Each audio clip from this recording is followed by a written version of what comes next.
Yo, welcome back, kembali lagi di channel Atowa Hayato. Bagaimana kabar nakama sekalian? Semoga selalu baik-baik saja.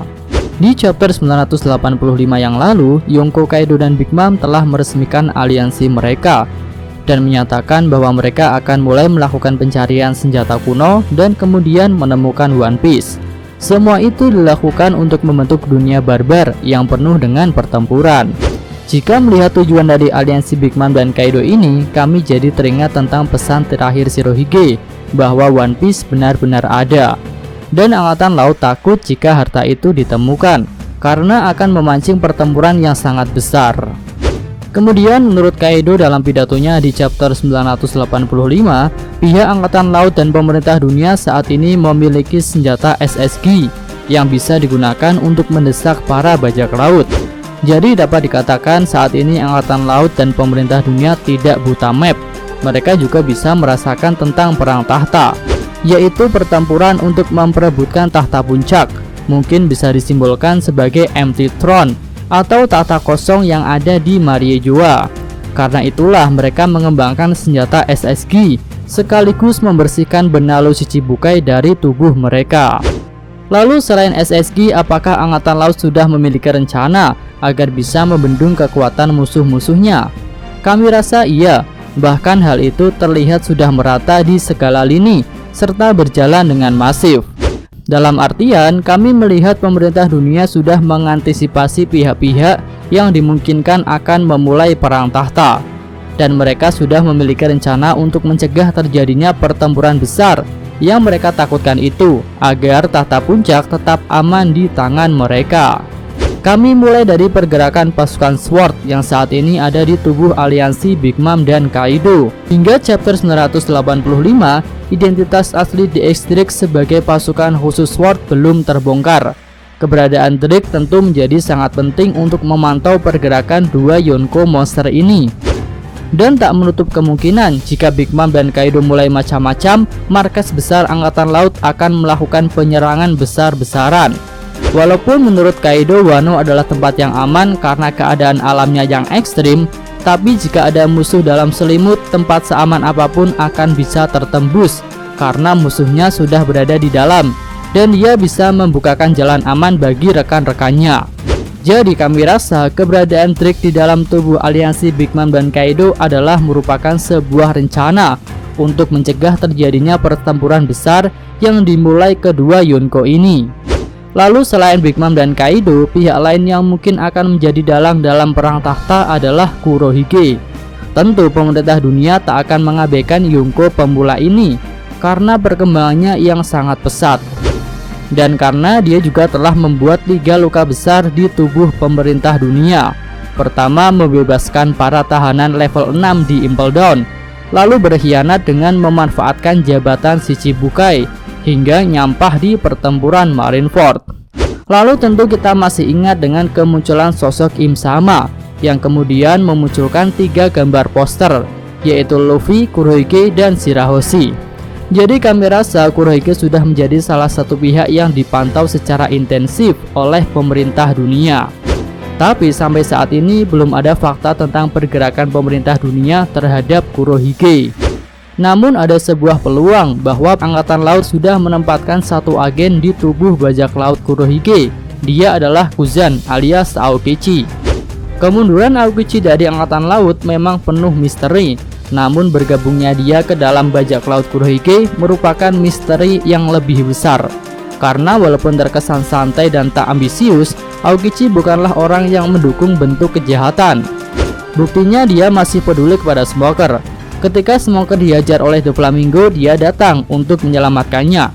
Jadi berdasarkan hal itulah banyak pihak yang mendukung teori bahwa Aokichi adalah mata-mata yang dikirimkan Angkatan Laut untuk mengawasi bajak laut Kurohige.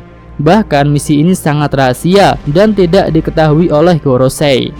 Lalu selanjutnya pihak ketiga yang mungkin akan memulai perang tahta adalah Yonko Akagami no Shanks. Tapi pergerakan dari karakter yang satu ini memang masih sangat abu-abu, alias belum jelas dia berwarna hitam atau putih. Di sini kami tak akan membahas mengenai hitam atau putihnya Shanks karena itu akan sangat panjang dan lebih cocok dibuat dalam pembahasan tersendiri. Jadi di sini kami hanya akan membahas bagaimana cara pemerintah dunia untuk memantau pergerakan Shanks. Tentu kita masih ingat dengan sebuah peristiwa mengejutkan yang terjadi pada Arc Reverie, yaitu ketika seorang Akagami no Shanks tiba-tiba menemui Gorosei. Bahkan pertemuan itu bukan layaknya pertemuan antar musuh.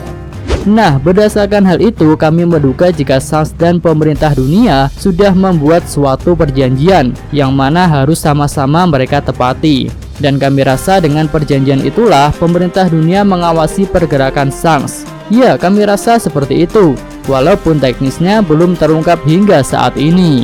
Lalu selanjutnya pihak keempat yang diawasi pemerintah dunia tentu saja adalah musuh sejati mereka, yaitu pasukan revolusioner yang dipimpin oleh Dragon.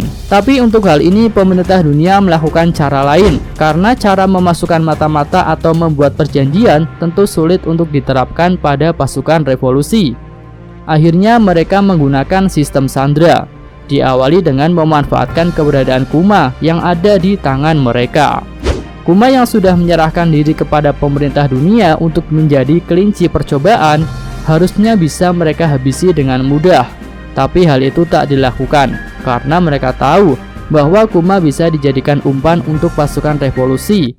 Dan akhirnya umpan itu disambar. Sabu bersama beberapa komandan pasukan revolusi menyerang Mariejua untuk menyelamatkan Kuma. Lalu Sabu dan rekan-rekannya dihadang oleh dua admiral, yaitu Fujitora dan Green Bull. Hingga akhirnya terjadilah pertempuran di sana.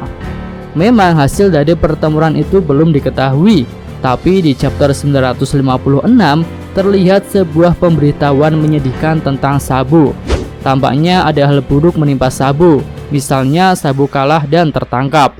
Nah, dari tertangkapnya Sabu ini, pemerintah dunia bisa menggunakan Sabu untuk menekan pergerakan pasukan revolusi, sehingga pasukan revolusi tak bisa leluasa memulai perang tahta untuk melawan pemerintah dunia. Oke, selanjutnya kita masuk ke pihak yang kelima yang diawasi oleh pemerintah dunia. Dan tentu saja pihak kelima ini adalah bajak laut topi jerami, di mana sepak terjang Luffy sudah menjadi sorotan pemerintah dunia dan angkatan laut. Tentu Luffy sudah menjadi musuh angkatan laut dan pemerintah dunia ketika pertama kali mendapatkan harga buronan, karena ketika itu dia sudah resmi menjadi seorang penjahat. Tapi setelah itu ada 3 peristiwa besar yang berhubungan dengan pemerintah dunia, sehingga membuat nama Luffy semakin melambung. Pertama, ketika Luffy menghancurkan Enies Lobby. Kedua, ketika Luffy membobol Impel Down. Dan yang ketiga, ketika Luffy terlibat dalam pertempuran besar Marineford. Dengan segala prestasi itu, tentu pemerintah dunia tak tinggal diam. Bahkan poster Luffy menjadi salah satu poster yang muncul di panel tentang Im-sama. Lalu bagaimana cara pemerintah dunia mengawasi pergerakan Luffy? Menurut kami, pemerintah dunia tak memiliki cara yang pasti, karena ketiga cara yang dipakai untuk memantau 4 pihak yang lain tentu tak bisa digunakan untuk Luffy dan bajak laut topi jerami. Dalam tubuh bajak laut topi jerami tak ada mata-mata. Lalu Luffy juga tak terikat dengan perjanjian apapun dengan pemerintah dunia, serta pemerintah dunia tak memiliki sandera untuk menekan pergerakan bajak laut topi jerami. Tapi ada satu hal yang membuat pemerintah dunia bisa memantau pergerakan Luffy, yaitu bajak laut topi jerami selalu memulai badai yang baru. Dimulai dari mengalahkan para Chichibukai, hingga saat ini Luffy dan bajak laut topi jerami sedang melawan para Yonko. Jadi bisa dikatakan pemerintah dunia hanya bisa mengamati pergerakan Luffy berdasarkan keributan atau badai yang dia buat. Dan kali ini pemerintah dunia tampaknya sedang diuntungkan dengan konfrontasi Luffy melawan Kaido dan Big Mom. Karena di Asterix yang saat ini ada di Wano juga bisa memberitahukan tentang pergerakan Luffy dan bajak laut topi jerami. Iya, itu adalah pihak-pihak yang menurut kami sedang diawasi oleh pemerintah dunia dan angkatan laut, agar mereka bisa mencegah terjadinya perang tahta. Cukup sekian video kali ini, semoga nakama sekalian menyukainya. Terima kasih sudah nonton dan sampai jumpa lagi di video selanjutnya. Yo!